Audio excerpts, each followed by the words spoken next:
Welcome to another edition of Chaplain John with Chaplain John Sayers, featuring special reports and interviews with people doing kingdom ministry in Tulare County and beyond. If you would like to be featured by Chaplain John, you can contact him at jnsayers@yahoo.com. And now, here's Chaplain John. Hey, welcome to Chaplain John or Chaplain Chat. We're at the Cafe 210. Today is January 7th, I think it is. Yeah. And we just got done doing a podcast. And I'm first here. Ever. Yes. Oh, your first podcast? First podcast ever. And now you're on this, I Chaplain know. John. Cindy, you're Cindy, and your last name is? Bronist. And I want to tell you something. Cindy, your mission field right now is what? CRU. Yeah. And we just got done doing about a 23-minute podcast on that, which I'll aired on January 13th. And I want to get this going right away. And by the way, if you ever see her, let me get this closer to you. This is a prayer. I think I can see that. See that? Okay. All right. Well, there you go. That's what you're going to get. It's really kind of neat. Her family and everything. But Cindy, what do you do? What is CRU? What do you do for them? Okay. CRU. So CRU is one of the largest Christian mission organizations in the world. Wow, really? I've never heard of that. Yes, there's 8,000 staff stateside. And I've never heard of that. Yeah, and another 5,000 international. I've never heard of that. CRU is huge. It used to be called Campus Crusade for I've Christ. heard of that. So- Okay, it used to be called Campus Crusade for Christ. Yes, and so they've changed the name. Yep. Oh, why did they change their name? In 2011, it was decided that as you looked at Campus Crusade as a whole, in different countries around the world, the staff had different names. So in Europe, it's called Agape Ministries. In Mexico, it's called Student Life Ministries. And so when we looked at the U.S. and they said, why are we calling this Campus Crusade for Christ? It's such a mouthful at times. It's hard to say. There's now 51 different ministries. We're no longer just on campus. Just for the campuses, yeah. So we really need to rethink this name thing. So, and, crusade kind of has a negative connotation for some nowadays for some people. And so they wanted to be culturally sensitive. And so they looked at the college campus and they asked students and staff, what do you call your ministry on campus? And most people called it CRU. They had dropped Campus Crusade for Christ down to CRU. But Cindy, you still work on the campus? On the campus, I do. I am part of the campus ministry. So that's one of the 51 different ministries.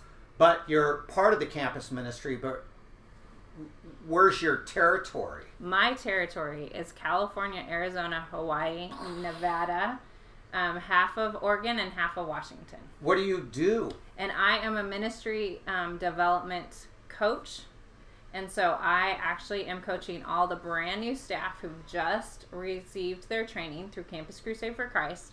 And they're taking their biggest faith step ever, which is raising their team of individuals to send them to campus to share the gospel with Jesus. This is so rich. On the podcast, if they hear it, you gave an awesome story about Mary. Yes. Tell us about that. So a new staff person has the opportunity when they're on campus to meet and interact with students who have never even heard about Jesus before. One example is when I was at Fresno State. I was at Fresno State from 2003 to 2008.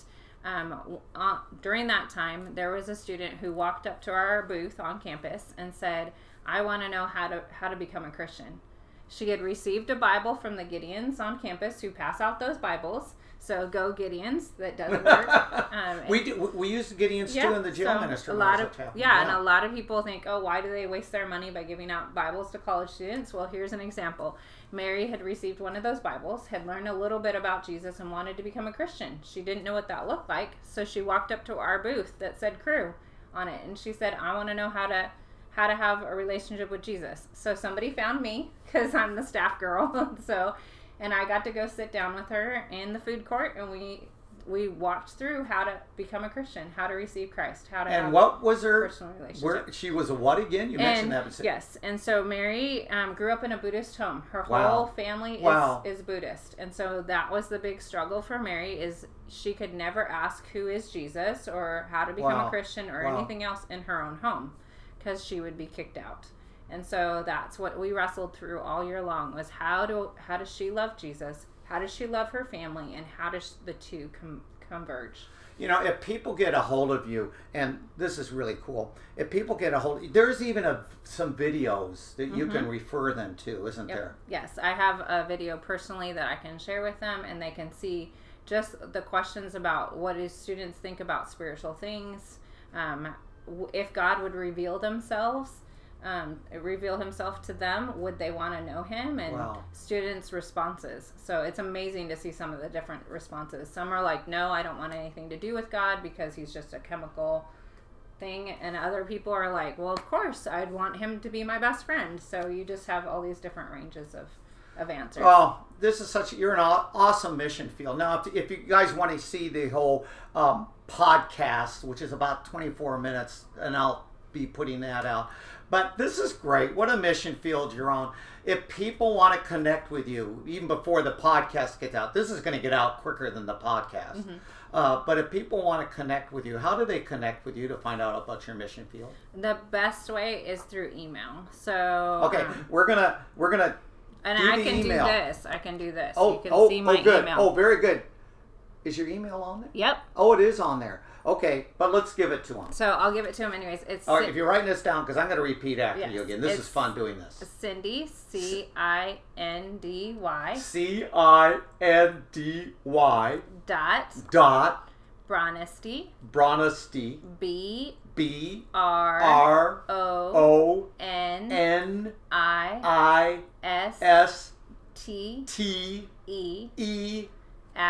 at CRU.org. So it's CRU.org. Yeah, CRU.org. Or they could call you. They could call me. So yeah. Do you have a number? Contact John. Contact through me. Yes. Hey, that's a great way. And actually, my email is not the email you see on the open. Let me give you my email. It's JNSayers667. So it's JN Sayers is SAYERS 667 at gmail.com. Or you can call me at 559-667-6537. I'm on Facebook too. You can do all that stuff, and then I can get you connected with Cindy. You can email her. This is fantastic. Okay, here's how I sign off Chaplain Chat. Okay, it's different than the podcast. Okay. All right. And if you blow this, we got to do the whole thing, podcast and everything all over again. Oh, no. So I hope I don't blow it. No, I hope you don't too. I'm going to say I want to thank you guys for watching, and I'm going to say thank you for being on, and you get to say Chaplain Chat. Not yet. Are you ready? I want to thank you guys for watching, and Cindy, thank you for being on Chaplain Chat. Yeah, all right. Woo! And I'm turning this off now.